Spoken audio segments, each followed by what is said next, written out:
Afternoon and early evening all across Metro Detroit. Nearly 250,000 people are without power right now. It will be a sleepless night for so many families. There will be no rest, certainly, for so many utility workers, even to the point that, as we heard from Rod Maloney earlier, they're asking people with utility experience to call and see if perhaps they can help tomorrow in what will be a very, very long holiday weekend. There will not be much of a Independence Day celebration for a lot of people who are going to spend the next couple of days cleaning up.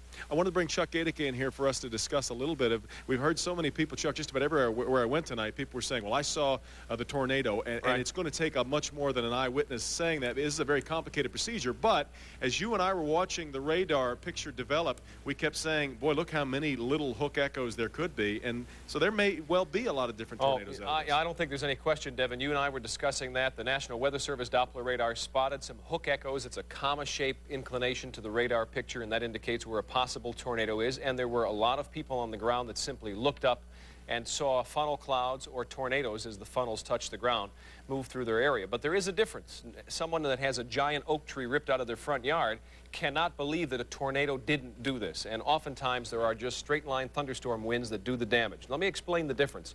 A tornadic wind is something that obviously emanates from a funnel cloud, and this has got a twisting action to it. Oftentimes, we can spot tornadoes or funnel clouds on radar. Oftentimes, trained storm spotters can locate them, and oftentimes the public just looks up and sees it. There is a certain debris path which shows curved or rotating wind. In other words, the top of a tree isn't just knocked off, it's literally twisted off. A number of trees are laid in a certain pattern, almost like the notches on a clock, the hands on a clock. In a counterclockwise or clockwise circulation, the trees will fall in a twisted fashion. We have some pictures for you now that were taken from Chopper 4, indicating what appeared to be twisted debris in some of these locations. And it's going to be hard. I'm seeing some of these pictures for the first time myself. But you see some of those trees are not just blown over flat, as some of the pictures we showed earlier. There is a twist to the top. There's a twist to the pattern. This well could have been a tornado. Now, straight line wind. This is a rush of wind that comes out of a thunderstorm. It could be 60, 80, 100 miles per hour. The thunderstorm is moving. It is sucking in air. That's the updraft. And then there is a downdraft. And as that wind hits the ground, it spreads out in all directions, and it just blows down whatever is in its path. As I explained earlier tonight, it would be much like washing your car out in the driveway. You take that bucket of water, you tip it over toward your feet and let the water spill out to the driveway. It hits the pavement, and that splash of water rushes out in all directions. That is straight-line wind damage.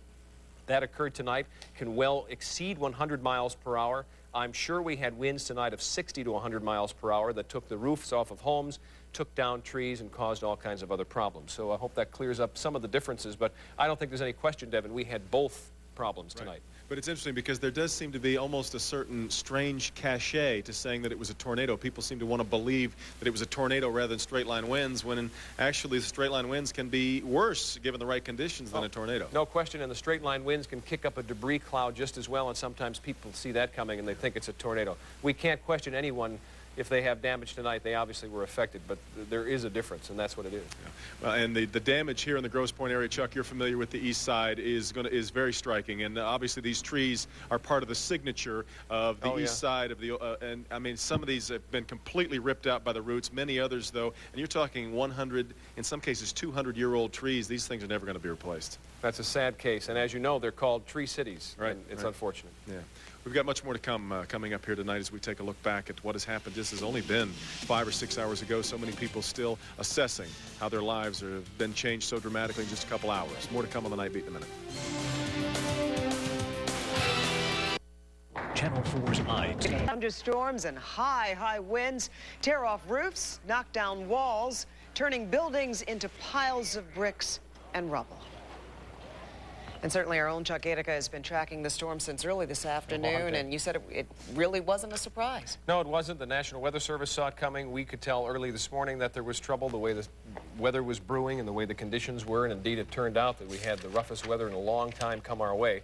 Right now we're at 72 degrees, a clear sky, a westerly breeze at 9, but that too will change into the daytime tomorrow. It was a hot and muggy day today, 88 the official high, 67 for the low, only 0.18 of an inch of rain out at Metro Airport, and a lot of folks saw 2 to 4 inches of rain in their neighborhoods today.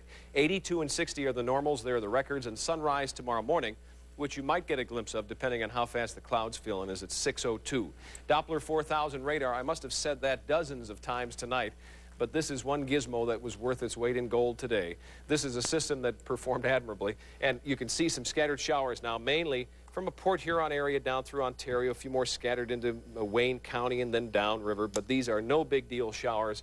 We all wish, of course, that this is what we could have talked about early on, but that was not to be the case. Take a look now at where we are with the big picture computer. This is another good, cool gizmo, and you can see the satellite picture indicating the main cluster of thunderstorms moving to the east. But let me show you to the north. This is low cloudiness first, and then some more cloud cover wrapping around an intense area of low pressure back to the north. This is all going to rotate across the state and sort of fill in the gaps. Here's a wider shot of radar, and notice how these storms have all fallen apart. Sunset has arrived, and that is one of the driving mechanisms for severe weather as well. One of the key ingredients, the sun, and we had a lot of that today with the blue sky and the heat early on. This past hour, we were at 74, so we've lost a couple degrees now. Much cooler to the north, and if you've got early plans to escape for the weekend up north, you better pack some jackets and sweaters. We're going to be looking at highs in this territory up north as we head for the holiday weekend. Nighttime lows very chilly. Down here, we'll be in the low to mid-70s for daytime highs as we head for Friday, Saturday, and Sunday. Out ahead of this front, which was the trigger, very warm, humid air mass, and now that front comes driving across the state, brought the thunderstorms, tornadoes with it. The cool, dry air will filter in behind this. Low pressure circulates air counterclockwise, so it'll bring in this punch of cool air. But with it, that cloudiness that you saw wrapped down around that low will swing across the state. And I wouldn't rule out a few more showers or a thunder shower tomorrow.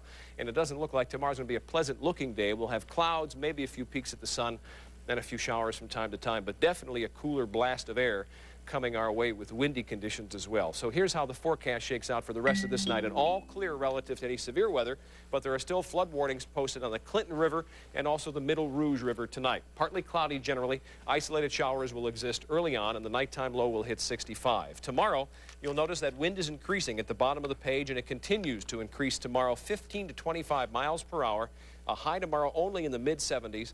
Variably cloudy, and there could be a few showers, but it's going to be a hat-holding day if you venture out and you're going to be doing work in the yard to clean up. It's going to be a windy, cooler day. The weekend shapes up to be cooler. Eventually it gets brighter, and it will be a lot less unsettled. But again, if you are going up north anywhere, if we're going to see 74 on Saturday for a high down here, we're talking 60s up north, and it's going to be chilly. So. And I guess that's not unusual for the calm to come after the storm, and then no question. Cooler weather to even not for it to be well. this cool, but it looks like we're headed for at least a little breath of fresh air after the heat and humidity today. All right, well, we do want to give out a number in the event that you are still without electricity, as many, we're talking about, what, almost 250,000 people in the metropolitan Detroit area without power tonight. This is the number to call, 1-800-477-4747. And we've got more coming up on the severe storm damage, so don't go away.